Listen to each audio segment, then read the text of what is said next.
50 years ago, a very exciting World Championship match took place in Reykjavik, Iceland, between defending champion Boris Spassky and the challenger Robert James Fischer, also known as Bobby Fischer. This World Championship was extremely popular and it was also known as the match of the century, and Bobby Fischer won quite convincingly, becoming the 11th World Champion. So without further ado, let's evaluate some of the key moments from this match. And in the first game, Fischer was playing as black, he equalized the position fairly quickly, and here he has a very comfortable position, the position is fairly equal. White has a more active king, but the king cannot penetrate through black's position, so a draw would be the logical outcome. But here Fischer played the move bishop takes h2, which was quite a shock.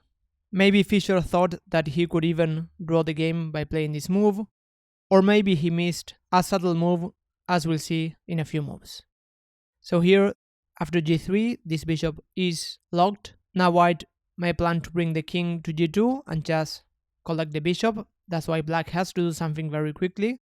Black played the move h5, and after king to e2 and h4, white played king to f3, planning to capture the bishop. And here Fischer played the move king to e7. Taking on g3 wouldn't change the position a lot because after white captures, then king to g2 is coming. But maybe Fischer's idea was to play h3 here, which prevents king to g2, and after king to g4 and bishop to g1, white takes on h3, and after bishop takes f2, black seems to be doing well, being a pawn up. But here the move bishop to d2 still traps black's bishop on f2, now king to g2 is coming, and white is winning the game. So Fischer tried king to e7, and after king to g2, black captured on g3, white took back, and now white is winning this bishop. Black took on g3, and after king takes, white gets an extra bishop. Black has 2 pawns for the bishop, and even though black could defend this position with very precise moves, this whole idea of taking the pawn h2 and giving the bishop for 2 pawns was not very good because black couldn't defend this position and lost the game. Now let's move on to another game, the third game. Here Fischer is playing as black again, and here again Fischer comes up with a very creative idea, in this case quite an interesting one, which in a way shows how ambitious Fischer was. Here we get a fairly standard position, but black played this move knight to h5, which on one hand might have ideas to invade on f4, bring pieces to the king side, but black still didn't finish developing, and the knight goes to the edge of the board, which can be quite risky when we haven't developed the other pieces. And additionally, white has this idea of taking on h5. So after taking on h5, black has to capture with the g-pawn. So we see how black's pawns are shattered. Black has isolated double pawns on the h-file, an isolated pawn on f7, f5 looks like a fairly weak square. So this whole idea must have been quite shocking for Spassky.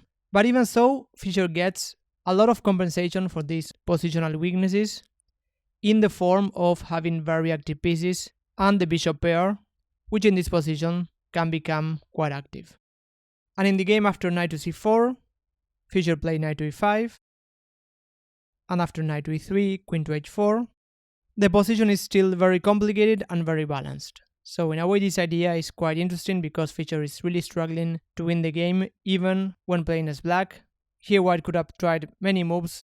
f3 could have been an interesting try to stop black's idea, because after bishop to d2, knight to g4, black has a lot of pressure on the king side. Here Spassky took on g4, and after pawn takes, now black's pawn structure looks much better. Fischer also gets the bishop pair, and later on won the game quite convincingly. In this position, which is from the 5th game of the match, here Spassky playing as white is under a lot of pressure because black's pieces are definitely more active. Black is the one attacking white's pawns, so here white could have tried holding the position with a move like queen to e3, even though this position is quite hard to play as white. But instead, Spassky played the move queen to c2, which as we'll see is a blunder because here Fischer had this very nice move bishop takes a4, just deflecting the queen from the defense of the e4 pawn. And here Spassky resigned, the point being that after queen takes a4, queen takes e4, now just leads to a winning attack for black. Black is attacking on e1 and on g2, and even threatening to give a checkmate, so there's no way to avoid checkmate in this line. And after queen to b1, here black can simply trade on d1, and after queen takes, black gets extra material and even an attack against white's king. Queen takes d2, checkmate is a big threat, so after a move like queen to d2, black can even push this past a pawn, and the game is going to finish in a few moves. The next position is taken from the 8th game of the match. Here the position is pretty balanced. Black just doesn't have to blunder, as Spassky did in the game. Here black played the seemingly active b5, which makes sense because black wants to put pressure on c4, but probably Spassky missed this very direct move, bishop to a7, and now the rook doesn't have any good squares to go because this bishop is controlling the light squares. So here white is going to win the exchange. The game continued b takes e4, and after bishop takes and rook takes, white took on c4, and after bishop takes, rook f to d1, white get an extra exchange. Black doesn't have compensation because the position is fairly open. These rooks are going to become very active. And additionally, after knight to d7, which was not a very good move, knight to d5, now white is even trading pieces and attacking on e7, so white got a winning position fairly quickly.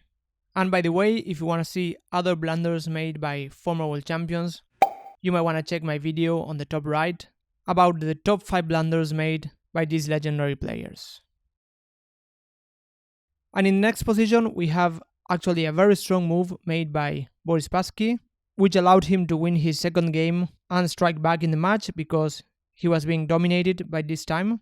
But here Spassky made a very strong retreating move and played the move knight to b1.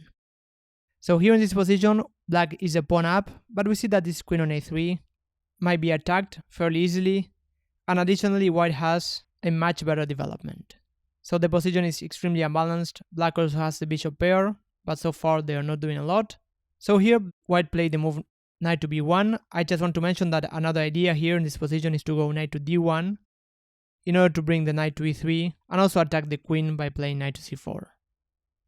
But here after knight to b1, white is attacking the queen at once, so this move is even more direct, and it's already inviting black to go wrong because after queen to b2, white has the move a4, and now the queen will not come back to a3. The rook on a1 is defended by the knight, so now black is having a lot of trouble. For example, after a developing move like bishop to e7, knight c3 will come, and now this queen is going to be trapped, for example after rook to a2 or rook f to b1, so this is going to be game over for black. But after knight to b1, Fischer tried queen to b4, which makes a lot of sense. Black would be happy to trade queens and be a pawn up, but here Spassky played queen to e3, avoiding the exchange of queens and also controlling the b6 square, so the queen cannot retreat through this square.